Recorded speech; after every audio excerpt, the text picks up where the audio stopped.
Once upon a time, data dragons ruled the world. While the Earthlings slept, the dragons captured the mirror image of every soul on Earth. From those that were entangled in their high-tech digital world, the dragons extracted every bit and byte of information they could get their claws on. The dragons giggled and referred to their victims as sleepers. The extremely intelligent dragons used every digital trick developed by their techies to extract and extrapolate knowledge from the once primarily awakened human population. They had psychologically profiled, digitized, and categorized the masses who had taken the bait and fell into their trap. They uncovered every secret about the population. They owned personal genetic information and even people's fingerprints, which the people had volunteered to give to the dragons. They knew where everyone lived and worked.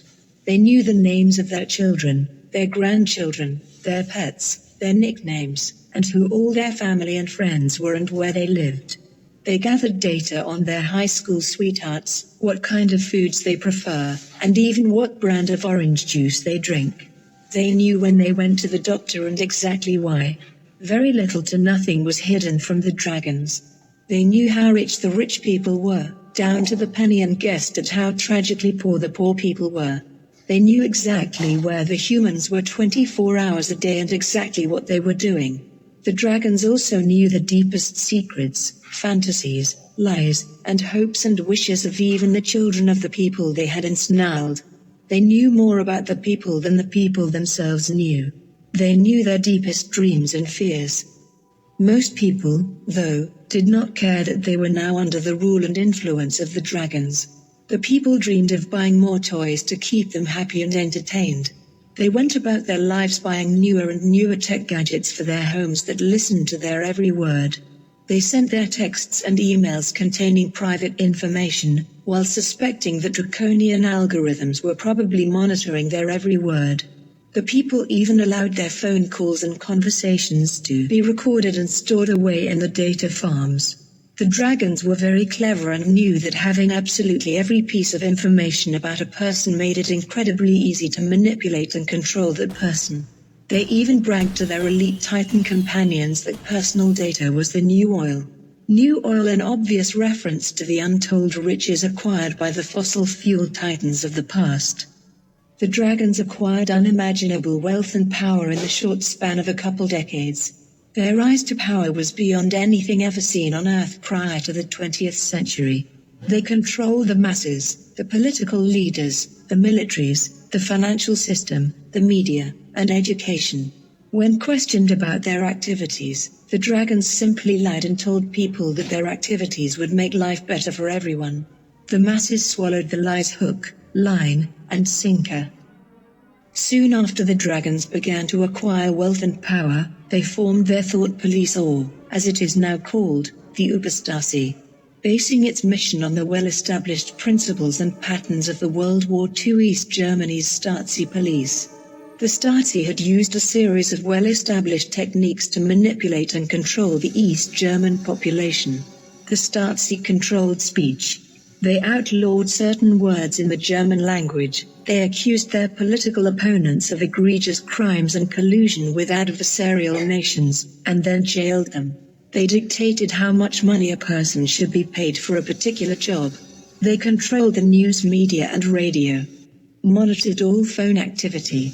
They collected information on all citizens. They banned books that didn't maintain the prescribed social ethics. They turned neighbor against neighbor, child against parent, and used the education system to re-educate the population in the ethics of the Great Society. They jailed or executed people who tried to escape to other free countries. They divided the people and ruled both sides of the division. They did all this and more. The ruling party Titans and the Stasi, on the other hand, lived in great wealth, freedom, and privilege. They were above the law and superior to the population. The Stasi ruled with an iron fist. What the data dragons did not realize when forming their Uberstasi is that the Uberstasi has existed for millennia, independent of humans. It had been known for thousands of years that the underlying conceptual operators found in the Uberstasi are actually an ancient order of invisible entities, or, if you will, thoughts that exist in plain sight. They have names such as greed, lust, power, murder, war, hatred, and pride, and are ruled over by a demigod. It was ironic that the dragons of data never realized that while they had been manipulating and using humanity, they themselves had been used and manipulated by an even more powerful invisible force of evil operators. It was sad that many once free and good humans had then bought into the same program that had consumed the data dragons. The world was at another crossroads in time. Would humanity continue to ignore the truth and accept the lies promoted by the Uberstasi? Would humanity continue to allow the world to be in a constant state of war that was promoted by the military-industrial complex? Would humans become sheeple and simply follow the media and social shepherds? Would humans continue to elect leaders who were bought and paid for by mega corporations? Would they continue to believe in the illusion of democracy? Was there hope for humanity? There was little to none for the sleepers, and they slept happily ever after. Was there hope for the individual? Yes, there was hope for the person in the mirror. A new hope for humanity began to grow when many became aware that the dragon's trap existed, and resistance followed. Free your mind, and the rest will follow.